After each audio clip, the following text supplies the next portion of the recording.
What's up guys, welcome back to the channel. Today we are in the brand new 2023 Mazda CX-90 Turbo S Premium Plus. This is the top trim level for the 6-cylinder equipped CX-90. You can also get a plug-in hybrid version of this car that comes with a turbocharged 4-cylinder. But if you're like me and you've been waiting anxiously for the debut of the new Mazda 6-cylinder engine, then this is the trim level you want. It's a 3.3 liter and it has mild hybrid assistance, which gives a combined power output of 340 horsepower and 369 pound-feet of torque. This SUV weighs around 4,900 pounds. It's an all-new platform with an all-wheel drive architecture that is rear biased. Now that's quite a departure from the previous Mazda SUV and CUV models that used a front-wheel drive based all-wheel drive architecture. The benefits of that are numerous: improved handling and ride quality, as well as a higher towing capacity. The outgoing Mazda CX-9 3-row SUV could only tow around 3,500 pounds. This model tows up to 5,000. Now, if you're like me and you actually want to consider towing a vehicle to the track on a trailer, then the CX-90 will be able to do that for most cars, unlike the CX-9. So fully spec'd out like this one, the MSRP is just under $60,000. In fact, it's $59,950. Now, before you scoff at the idea of paying 60 grand for a Mazda, let me just say that you should reserve judgment until you've test driven one of these, or at least had some time to sit in one, because this feels every bit of $60,000 and more. The exterior styling is absolutely fantastic. It has a really commanding road presence with wide hips, and it's slightly larger in basically every way compared to the CX-9. Now, when we come to the interior, things are looking even better. This interior feels even better built with even better material quality than every other Mazda in the lineup. We have this beautiful tan Nappa leather. These seats are super comfortable. They don't have quite as much adjustment as I would like. The lumbar support you can't adjust the height of, only kind of how much it pushes your back out. If you're familiar with any other modern Mazda, this will feel right at home. The steering wheel controls, the HVAC controls. We have a 12.3-inch infotainment display that's controlled primarily using this rotary dial, which again is used in pretty much every other Mazda. It also comes with wired or wireless Apple CarPlay and Android Auto. And when you're using either of those systems, this infotainment display doubles as a touchscreen. And thankfully, compared to something like the CX-50 with the screen all the way recessed so that you can barely reach it, this one, you only have to lean forward just a tad. In my case, I'm 5'7", just a slight lean, and I can reach the touchscreen just fine. My only real gripe with this interior is that storage for random knickknacks is a little bit limited. We do have this wireless phone charging slot here, which you can't really put a lot on. A couple of cup holders here, one cup holder on either door. The glove compartment is a decent size, but nothing huge. And this center console, unfortunately, it's very shallow. So forget about putting your purse in there for you ladies. This particular spec is equipped with the second row captain's chairs, and it does have a third row bench, which means this has a seating capacity of 7 people. If you opt against the second row captain's chairs, you'll have a normal bench and you'll be able to seat 8. The second row is pretty spacious. You'll have no problem fitting full-size adults, but in the third row, the CX-90 unfortunately has similar limitations to the outgoing CX-9. Headroom and legroom is a little bit limited in that third row. And when you do have people in that third row, trunk space is very, very limited.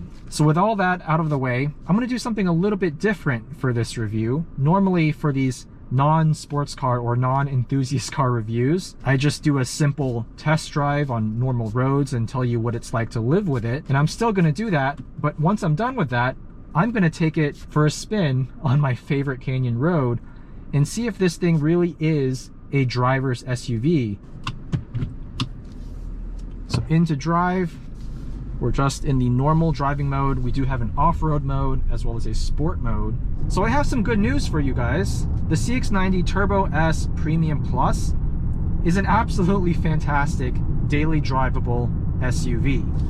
Compared to all of the other SUVs I've reviewed on the channel, which include the new Toyota Sequoia, the CX-9, the CX-50, CX-30, and CX-5, as well as the Toyota Highlander, this is easily the most comfortable and best to live with on a daily basis. It rides better than the CX-9. It rides way better than the Sequoia, but it doesn't have any of the sloppy body motion, an insane amount of body roll and jiggliness over bumps that the Highlander has. This feels a lot more well sorted and almost German in nature when it comes to ride quality and refinement. NVH levels are low. This thing just glides over the bumps.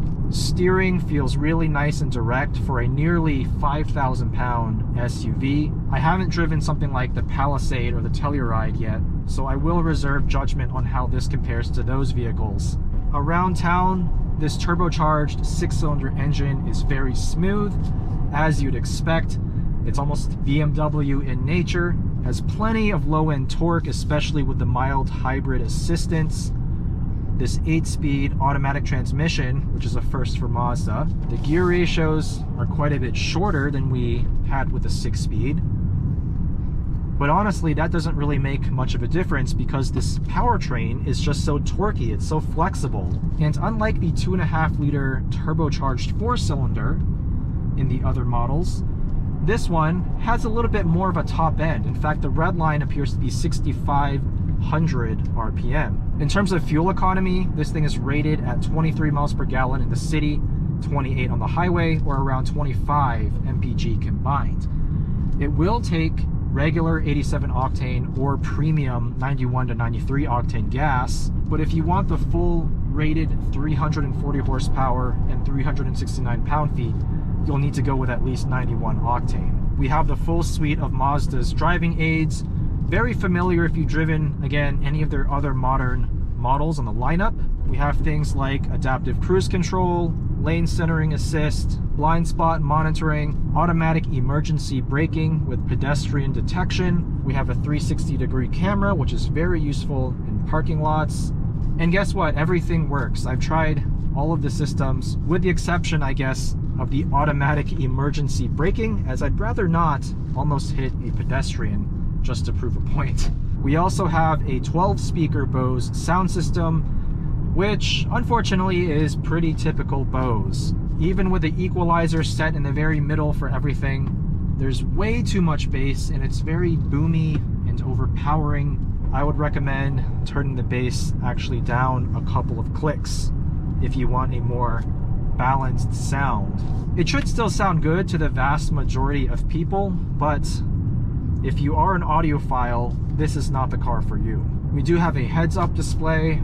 One thing that I found pretty cool is under the vehicle settings, you can set the paddle shift logic for this 8-speed auto such that you can actually have it stay in manual mode when you start using the paddles until you hold the upshift paddle, which will turn it back into its automatic mode.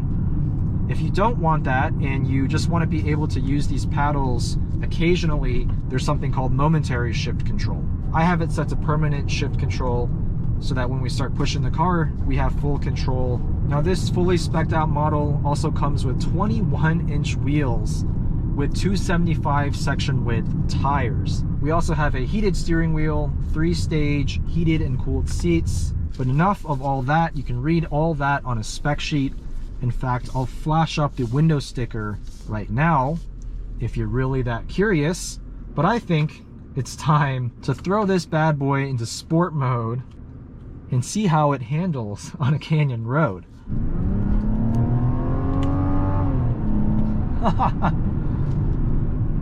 All right, right away, this transmission is not very quick to respond to the paddles.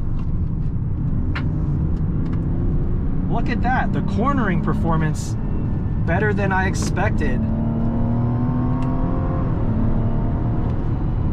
Pretty damn good steering feel for an SUV that weighs nearly 5,000 pounds. Downshift into third. You do have to wait a second after you pull that paddle before it gives you the shift. Second gear.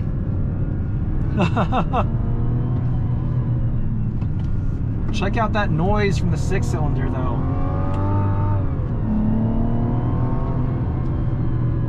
It's making all sorts of interesting sounds.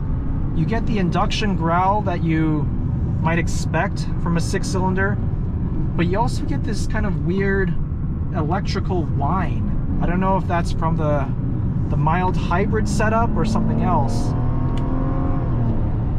but it is a little bit off-putting. And I did actually notice that just driving the car around town slowly as well. This powertrain makes all sorts of interesting sounds. There we go. This engine, this powertrain, very torquey down low. Pretty damn good body control mid-corner for such a heavy vehicle with such a high center of gravity. Downshift into first gear and see how this thing does from a dig. It's rated at 0 to 60 in I think 6.3 seconds. Left foot on the brake, right foot on the gas.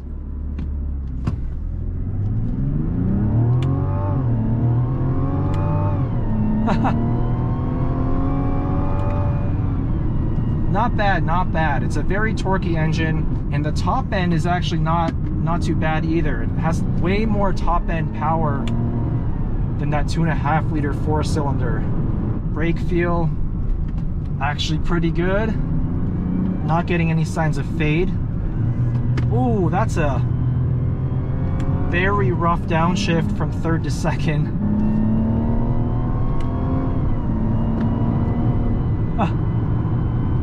Decent steering feel.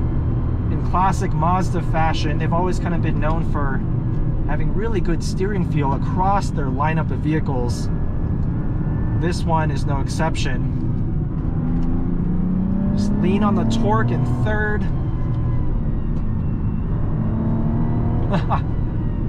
Really, I am digging this 6-cylinder turbocharged engine. Silky smooth, straight 6 goodness.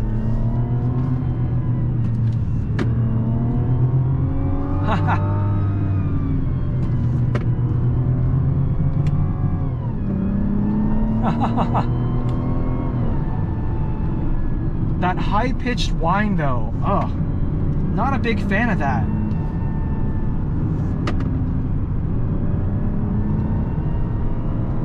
It's distracting me from the otherwise great sound of this 6-cylinder engine. This thing is handling the bumps with ease. So is this truly a driver's SUV? I don't know about that, but I will say you can hustle this thing on a canyon road. Now, as I say that, 2 of my GoPros have just overheated, but that's all well and fine because I think I'm ready to wrap up this video with some final thoughts. Overall, I've been thoroughly impressed with my last few days in the CX-90 Turbo S Premium Plus. It's a great 3-row SUV to live with on a daily basis. It's very comfortable, refined, has an excellent interior. Even at $60,000 fully loaded, I would say this is a value. This is a bargain. You get a proper all-wheel drive architecture, 5,000 pound towing capacity, reasonable fuel economy around 25 miles per gallon combined. It rides well, it's comfortable. The only couple of complaints I have with it are, again, number one, if you really want to use that third row regularly for adults, this isn't ideal. It has some of the same issues that the outgoing CX-9 has in terms of third row seat, headroom, and legroom. Additionally, there's not a whole ton of in-cabin storage, so if you do have a full family of, say, 5, 6, 7 people in this, you might find yourself a little bit strapped for space. My other gripe with it is, even though this 8-speed automatic transmission does appear to be an improvement over the outgoing 6-speed, the shift speed still leaves something to be desired.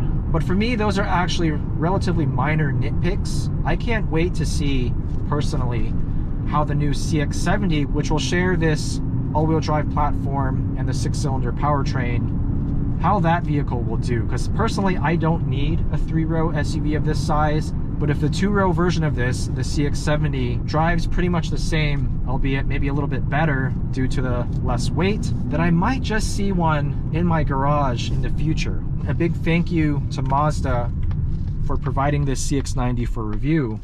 Let me know what you think of this new CX-90 Turbo S Premium Plus. Let me know how you think it compares to other SUVs in this price range, and I'll see you guys in the next video.